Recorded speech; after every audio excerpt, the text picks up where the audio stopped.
Last வீடியோவில் electric field பற்றி discuss பண்ணியிருந்தோம். ஒரு பாயிண்ட் சார்ஜ்னால கிடைக்கிற எலக்ட்ரிக் ஃபீல்டு எப்படி இருக்கும், அது எப்படி கால்குலேட் பண்ணுறது, இந்த மாதிரி டிஸ்கஸ் பண்ணியிருந்தோம்.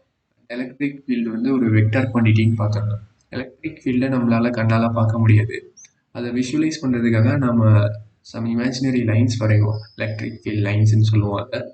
இந்த எலக்ட்ரிக் ஃபீல்ட் லைன்ஸ் அதிகமாக இருந்ததுன்னா எலக்ட்ரிக் ஃபீல்ட் ஸ்ட்ரென்த் அதிகமாக இருக்குன்னு அர்த்தம். ஸோ இங்கே வந்து Q1 Q2ன்னு இருக்குது. இந்த Q1 சுற்றி எலக்ட்ரிக் ஃபீல்ட் லைன்ஸ் அதிகமாக இருக்கு அப்படின்னா என்ன அர்த்தம்? இந்த Q1னால கிடைக்கிற எலக்ட்ரிக் ஃபீல்ட் ஸ்ட்ரென்த் அதிகம்னு அர்த்தம். நமக்கு தெரியும் எலக்ட்ரிக் ஃபீல்ட் ஸ்ட்ரென்த் எப்படி எழுதணுங்கிறது. E equal to KQ/R². இந்த Qங்கிறது சோர்ஸ் சார்ஜ், ஆருங்கிறது சோர்ஸ் சார்ஜ்லேருந்து எந்த பாயிண்ட்ல எலக்ட்ரிக் ஃபீல்ட் வேணுங்கிறது. ஸோ இப்போ இந்த எலக்ட்ரிக் ஃபீல்டு அதிகமாக இருக்குன்னா என்ன அர்த்தம்? இந்த Q அதிகமாக இருக்குன்னு அர்த்தம். ஸோ Q1 Q2 ரெண்டையும் கம்பேர் பண்ணும்போது Q1 is greater than Q2. அதாவது Q1ஓட வேல்யூ Q2வை விட அதிகமாக இருக்கும். அடுத்து இந்த சார்ஜோட நேச்சர் பார்க்கணும். அதாவது Q1 பாசிட்டிவாக இருக்குமா, Q2 பாசிட்டிவாக இருக்குமா அப்படிங்கிறத பார்க்கணும். லாஸ்ட் கிளாஸ்லேயே டிஸ்கஸ் பண்ணியிருந்தோம். If it is positive charge then electric field is radially outward. இங்கே பார்த்தோம்னா ரெண்டுத்துக்குமே ரேடியலி அவுட்வர்டாக தான் இருக்குது. அப்படின்னா என்ன அர்த்தம்? ரெண்டுமே positive and Q1 is greater than Q2.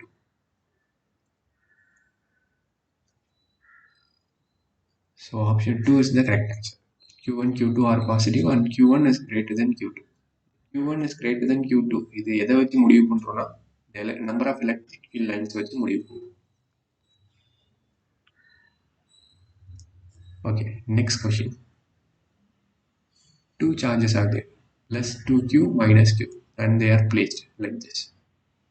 இப்போ இந்த ரெண்டு சார்ஜ் இடையில எந்த இடத்துல எலக்ட்ரிக் ஃபீல்டு 0 ஆகும்னு கேட்குறாங்க. ஸோ சிம்பிள், எலக்ட்ரிக் ஃபீல்டு கண்டுபிடிக்கணும்னா என்ன பண்ணணும்? First we need to consider test charge. And test charge எப்பயுமே பாசிட்டிவ்னு நான் சொல்லியிருக்கேன். ஸோ இப்போது ஃபஸ்ட் எக்ஸாம்பிள் எடுத்துப்போம். Between -Q and 2Q.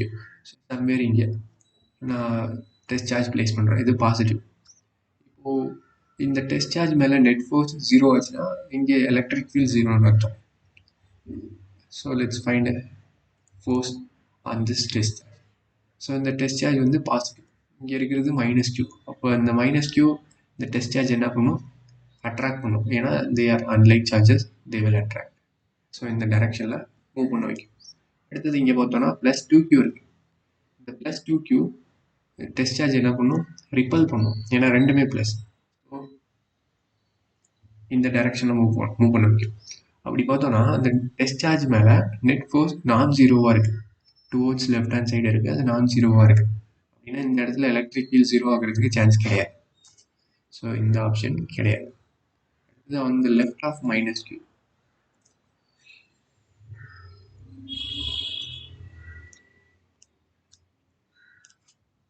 So on the left of -Q இங்கே நான் பிளேஸ் பண்ணுறேன் அதே டெஸ்ட் சார்ஜ். இப்போ பார்ப்போம். ஸோ இது positive charge, test charge positive, இது நெகட்டிவ் சார்ஜ். அப்போ இதை அட்ராக்ட் பண்ணும். அண்ட் இங்கே இருக்கிறது +2Q positive, test charge negative. So இதை ரிப்பல் பண்ணும். ஸோ இந்த இடத்துல பார்த்தோம்னா ஃபோர்ஸ் வந்து ஆப்போசிட் டைரக்ஷனில் இருக்குது. ஸோ இது கேன்சல் ஆகுறதுக்கு சான்சஸ் இருக்குது. அஃப்கோர்ஸ் நமக்கு என்ன டிஸ்டன்ஸ்னு தெரியாது, பட் சான்ஸ் இருக்குது. எப்படி சான்ஸ் இருக்குன்னு சொல்கிறேன்னா, ஏன்னா ஒரு பர்டிகுலர் டிஸ்டன்ஸில் வைக்கும்போது இந்த -Q கொடுக்குற அட்ராக்டிவ் ஃபோர்ஸும் +2Q கொடுக்குற ரிப்பல்சிவ் ஃபோர்ஸும், இந்த டெஸ்ட் சார்ஜ் மேலே சொல்கிறாங்க. -2Q கொடுக்குற அட்ராக்டிவ் ஃபோர்ஸ் அண்ட் +2Q கொடுக்குற ரிப்பல்சிவ் ஃபோர்ஸ் சேமாக இருக்கிறதுக்கு சான்ஸ் இருக்குது. இங்கே நீங்கள் வந்து கேட்கலாம், இந்த டிஸ்டன்ஸும் இந்த டிஸ்டன்ஸும் வந்து அதிகமாக இருக்குமே அப்படின்ட்டு. பட் இங்கே சார்ஜ் அதிகமாக இருக்கிறதுனால இந்த டிஸ்டன்ஸ் காம்பன்சேட் ஆகி ஒரு பர்டிகுலர் பாயிண்டில் நமக்கு எலக்ட்ரிக் ஃபீல்ட் ஸ்ட்ரென்த் 0 ஆகிறதுக்கு சான்ஸ் இருக்குது. Or I can say net force on this test charge 0 ஆக சான்ஸ் இருக்குது. ஸோ இது கரெக்டான ஆன்சர். வேறு எதுவும் நமக்கு பாசிபிள் கிடையாது. சப்போஸ் இந்த ரைட் ஹேண்ட் சைடு வைக்கிறோம்னு வச்சுக்கோங்க, இங்கே டெஸ்ட் சார்ஜ் பிளேஸ் பண்ணுவோம்.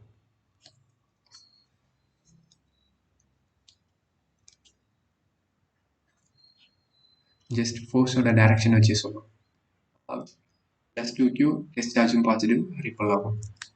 இங்கே -Q test charge positive attract ஆகும். ஸோ இங்கே ஜீரோ ஆகிறதுக்கு சான்ஸ் இருக்குன்னு நீங்கள் கேட்கலாம், பட் இங்கே கிடையாது. ஏன் கிடையாதுன்னா இந்த மேக்னிடியூட் பாருங்கள், magnitude of this positive charge q, இது -q அண்ட் இந்த டிஸ்டன்ஸ் வந்து அதிகம் வேறு. ஸோ இந்த +2q கொடுக்குற ரிப்பல்சிவ் ஃபோர்ஸ் எப்பயுமே இது கொடுக்குற அட்ராக்டிவ் ஃபோர்ஸை விட அதிகமாக தான் இருக்கும். அதனால இது பாசிபிள் கிடையாது. அண்ட் இது நீங்களே செக் பண்ணுங்கள், பைசெக்டரில் வச்சாங்கன்னா, பைசெக்டர்னா லைக் இந்த பர்பண்டிகுலர் பைசெக்டர். ஸோ இதில் எந்த பாயிண்டில் வச்சாலும் ஜீரோ ஆக சான்ஸ் கிடையாது. இதை நீங்களே செக் பண்ணிக்கணும்.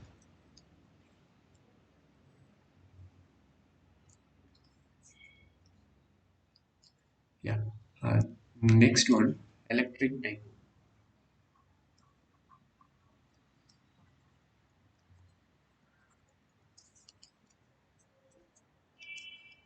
ஸோ டைபோலுங்கிறது ஒன்றும் இல்லை, two equal and opposite charges எடுத்துக்கிறோம், அதை சம் ஸ்மால் டிஸ்டன்ஸில் செப்பரேட் பண்ணி வச்சோம்னா அதை நம்ம டைபோல்னு சொல்கிறோம்.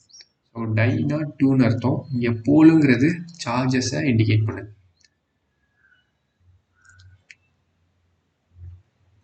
So +q and -q two charges எடுத்துக்கிட்டாச்சு. இதை சம் ஸ்மால் டிஸ்டன்ஸில் செப்பரேட் பண்ணி வச்சோம்னா அது ஒரு டைபோலாக ஃபார்ம் ஆகும். I'm going to consider this small distance as 2D. இது ஏன் வந்து 2Dன்னு எடுத்துக்கிறோம், ஏன் Dன்னு எடுத்துக்கலாம்? கேல்குலேஷன் பார்ட் சிம்பிளாக இருக்கும். நான் யூஸ்வலாக இந்த electric field due to dipole கண்டுபிடிப்போம், electric potential due to dipole கண்டுபிடிப்போம். அப்போ கேல்குலேஷன் பார்ட் சிம்பிளாகிறதுக்காக நம்ம 2Dன்னு எடுத்துப்போம். ஏன்னா ஒரு பாயிண்ட் சார்ஜ்னா நம்மளால டிஸ்டன்ஸ் ஈஸியாக கேல்குலேட் பண்ணிக்க முடியும். அந்த சார்ஜ்லேருந்து எவ்வளோ டிஸ்டன்ஸ் எந்த பாயிண்டில் கண்டுபிடிக்கணுங்கிறத ஈஸியாக பண்ணலாம். பட் இங்கே டூ சார்ஜஸ் இருக்குது அப்படின்னா டிஸ்டன்ஸ் கேல்குலேட் பண்ணணும்னா எப்பயுமே இதோட சென்டர்லேருந்து தான் கேல்குலேட் பண்ணணும். ஸோ அப்போ கேல்குலேஷன் பார்ட்டை சிம்பிளாக்கிறதுக்காக தான் இங்கே 2Dன்னு எடுத்துப்போம். அது எப்படி பண்ணுறதுன்னு இப்போ பார்ப்போம்.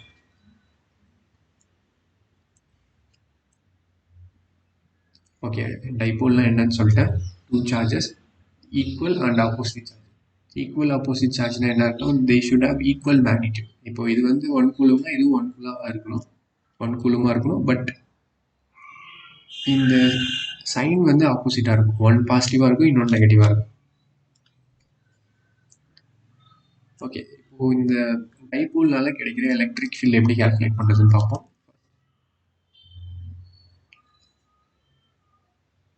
along the axial line. So electric field due to dipole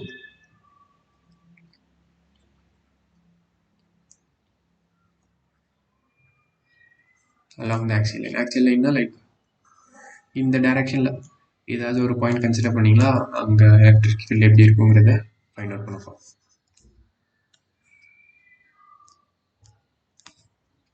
so திரும்ப இதை நான் வரைஞ்சிக்கிறேன். இது வந்து +q, இங்கே -q அண்ட் இந்த டிஸ்டன்ஸ் 2Dயாக இருக்குது.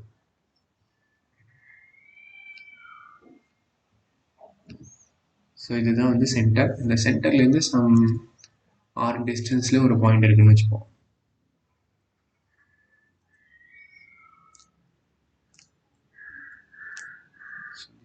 Distance r. இங்கே ஒரு பாயிண்ட் இருக்குது. இந்த பாயிண்டில் நான் எலக்ட்ரிக் ஃபீல்ட் கண்டுபிடிக்கிறேன். Say for point P. இந்த பாயிண்டில் எலக்ட்ரிக் ஃபீல்டு என்னன்னு கண்டுபிடிக்கணும். சிம்பிள். ஃபர்ஸ்ட் ப்ரொசீஜர் என்னது, எங்கே எலக்ட்ரிக் ஃபீல்ட் வேணுமோ அங்கே ஒரு டெஸ்ட் சார்ஜை ப்ளேஸ் பண்ணுறோம். ஸோ இதுதான் டெஸ்ட் சார்ஜ். இங்கே ஆல்ரெடி Q இருக்கிறதுனால நான் இதை Q0ன்னு எடுத்துக்கிறேன், ஜஸ்ட் டிஃப்ரென்ஷியேட் பண்ணுறதுக்காக.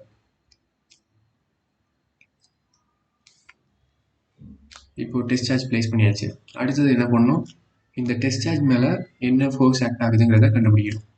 ஸோ இங்கே பார்த்தோம்னா 2 சார்ஜஸ் இருக்குது, +q -q. இந்த டைபோலில் 2 சார்ஜ் இருக்குது. இந்த 2 சார்ஜ் கொடுக்குற ஃபோர்ஸ் தான் இங்கே ஆக்ட் ஆகும். அந்த ஃபோர்ஸோட டைரக்ஷனை வரைஞ்சிடலாம். ஃபஸ்ட்டு +q கன்சிடர் பண்ணுறோம். இது ப்ளஸ், டெஸ்ட் சார்ஜும் ப்ளஸ். ஸோ ரிப்பல் பண்ணோம்னா அவுட் சைடு இந்த டைரக்ஷனில் இருக்கும். இது ஃபோர்ஸ் டியூ டு +q. அடுத்தது இந்த -q, இது minus, test charge positive. So attract பண்ணும் அப்படின்னா இந்த டைரக்ஷனில். இது force due to minus Q. இப்போ இந்த force due to plus Q and minus Q இது மட்டும் எப்படி எழுதுறோம்? Force due to plus Q. So simple Coulomb's law use பண்ணி தான் எழுத போகிறோம். What is Coulomb's law?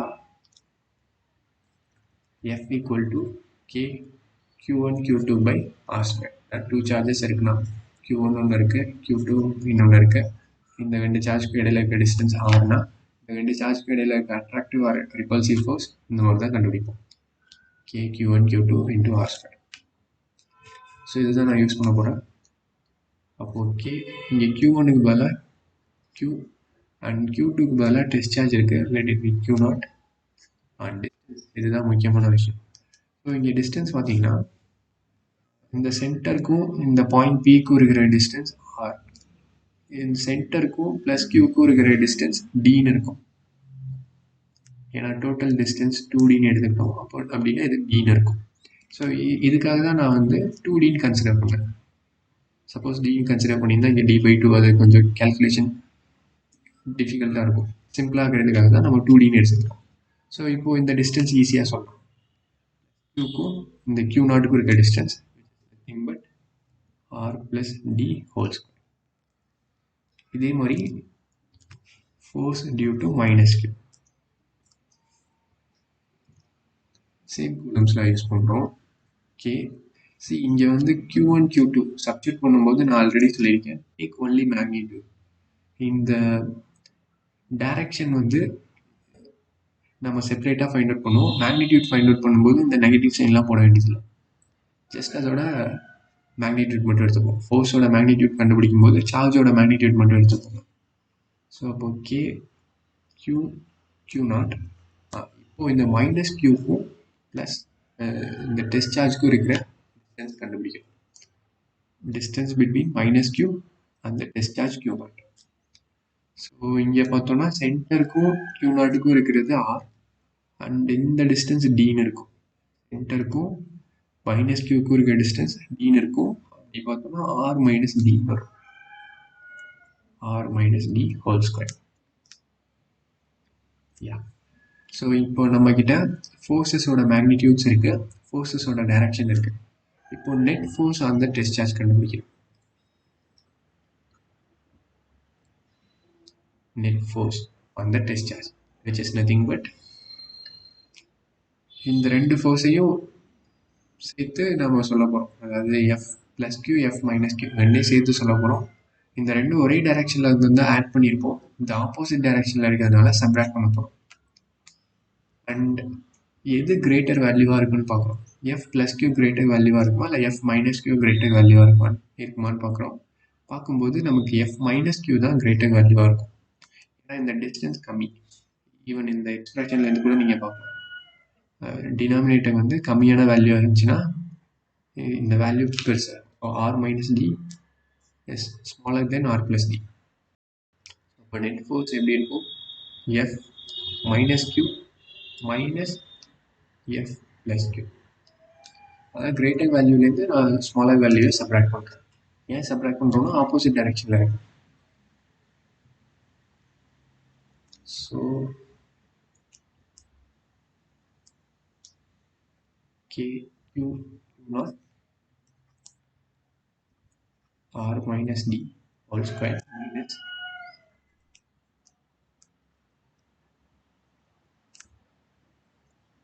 K Q Q0 R plus D whole square.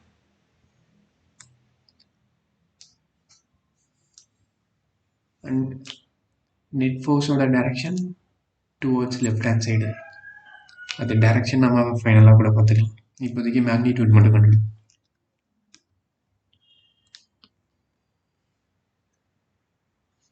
Yeah, so காமனாக இருக்க டேர்ம்ஸ் நான் எடுத்துறேன். காமனாக K Q Q0 இருக்கு.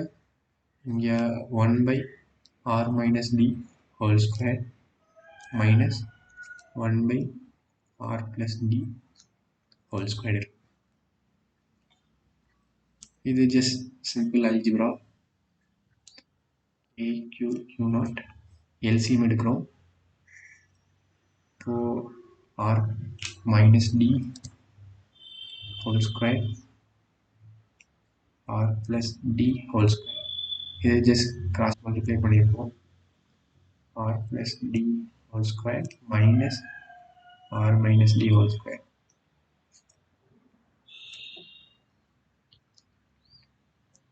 K Q Q naught. C இது வந்து ஏ ப்ளஸ் பி. ஓகே, இது நான் இன்னொரு ஸ்டெப் எழுதுகிறேன். R plus D R minus D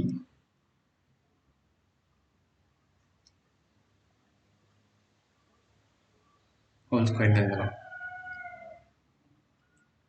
so இதை ஸ்கொயர் பண்ணிவிட்டு நம்ம மல்டிப்ளை பண்ணாலும் சரி, இல்லை மல்டிப்ளை பண்ணிட்டு ஸ்கொயர் பண்ணாலும் சேமாக தான் இருக்கும். அடுத்தது இங்கே நான் எக்ஸ்பேண்ட் பண்ணுறேன். A plus B whole square அந்த ஃபார்முலா யூஸ் பண்ணுறோம். R square D square plus 2RD minus இங்கே ப்ராக்கெட் போட்டு எழுதிக்கோங்க, ஏன்னா இதில் 3 டேர்ம்ஸ் வரும். ஃபஸ்ட் டேர்முக்கு மட்டும் மைனஸ் போட்டுருவீங்க, அடுத்த டேர்ம்லாம் போட மாட்டோம். அதனால் it is better to put bracket. R square plus D square minus 2RD.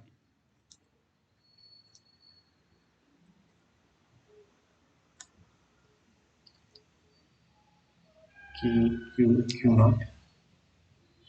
இது வந்து a plus b into a minus b இருக்கு, which is nothing but a squared minus b squared. A plus b into a minus b equal to a squared minus b squared. And இங்கே நான் expand பண்ணுறேன். r squared plus d squared plus 2rd minus r squared minus d squared plus 2rd. So இந்த minus sign உள்ளே போகும்போது ப்ளஸ்ஸாக இருக்க term minus ஆகும், minus plus ஆகும்.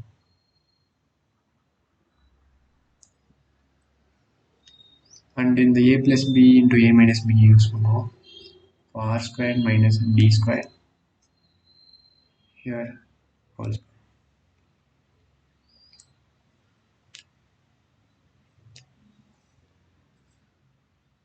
So k q naught.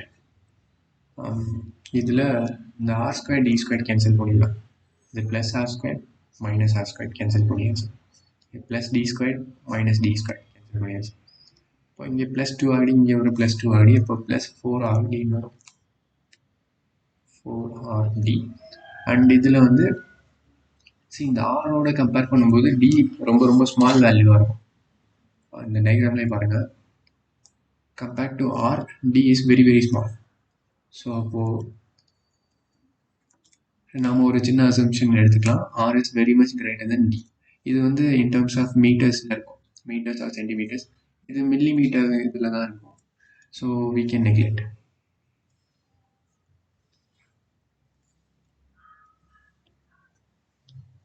Neglect d squared because r is very much greater than d. rங்கிறது எந்த பாயிண்ட்ல நமக்கு எலக்ட்ரிக் ஃபீல்டு வேணுமோ அந்த பாயிண்ட்டு. டிங்கிறது 2Dங்கிறது டிஸ்டன்ஸ் பிட்வீன் த சார்ஜஸ், இந்த டைபோலோட டிஸ்டன்ஸ். டைபோலில் 2 சார்ஜ் இருக்கும், அந்த 2 சார்ஜ் இடையில இருக்க டிஸ்டன்ஸ். இது எப்பயுமே ரொம்ப ஸ்மால் வேல்யூவாக தான் இருக்கும், அதனால தான் இந்த அசம்ஷன் நம்ம எடுத்துக்கிறோம். So you can neglect it.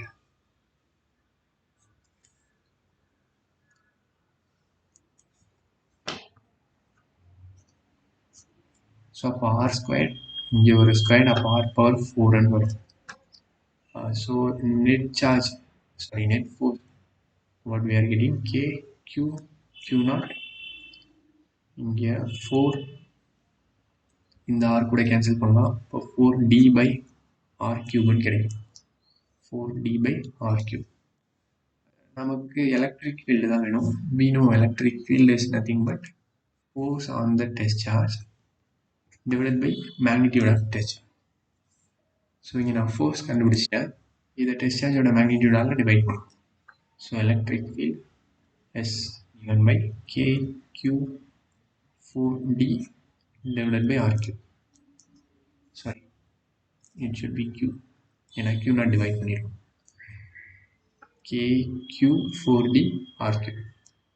இப்போ இதையே வந்து ஒரு ஃபிசிக்கல் குவான்டிட்டி யூஸ் பண்ணி எழுதுவாங்க. அது என்ன ஃபிசிக்கல் குவான்டிட்டினா டைபோல் மூமெண்ட்.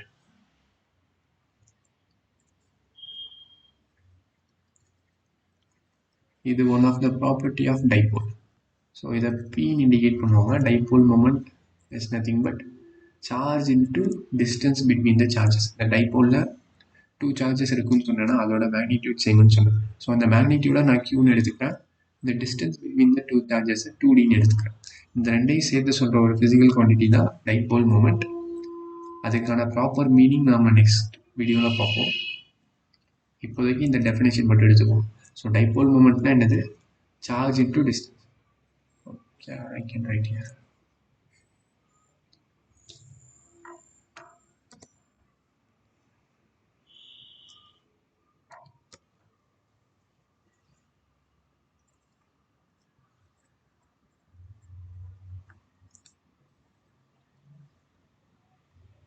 இங்கே டிஸ்டன்ஸுங்கிறது இந்த 2 சார்ஜ்க்கு இடையில இருக்க டிஸ்டன்ஸ். ஸோ இந்த கேஸில் நமக்கு Q இன்ட்டு 2D. ஸோ இங்கே இருக்கிறத நான் டைபோல் மொமெண்ட் யூஸ் பண்ணி எழுதலாம்.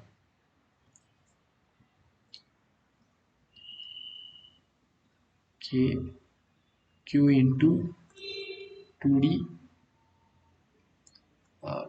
இன்னொரு 2 வரும். அதாவது இந்த 4 2 இன்ட்டு 2ன்னு எழுதலாம். ஸோ அதை தான் ஸ்ப்ளிட் பண்ணி எழுதிருக்கேன் VRQ.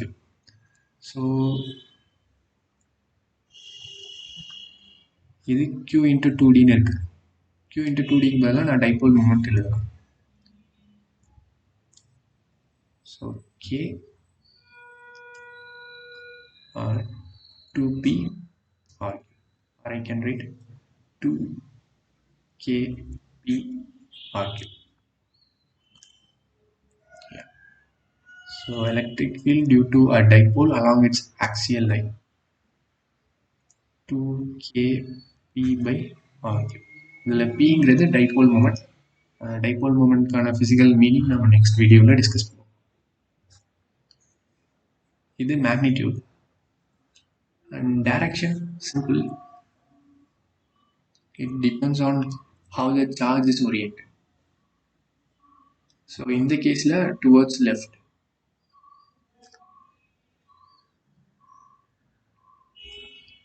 Of course, இதில் நம்ம டைபோல் மூமெண்ட் டைரக்ஷன் வச்சு சொல்லலாம். டைபோல் மூமெண்ட்டுங்கிறது ஒரு வெக்டார் குவான்டிட்டி. இதை பற்றி டீட்டெயிலாக நம்ம அடுத்த வீடியோவில் டிஸ்கஸ் பண்ணலாம்.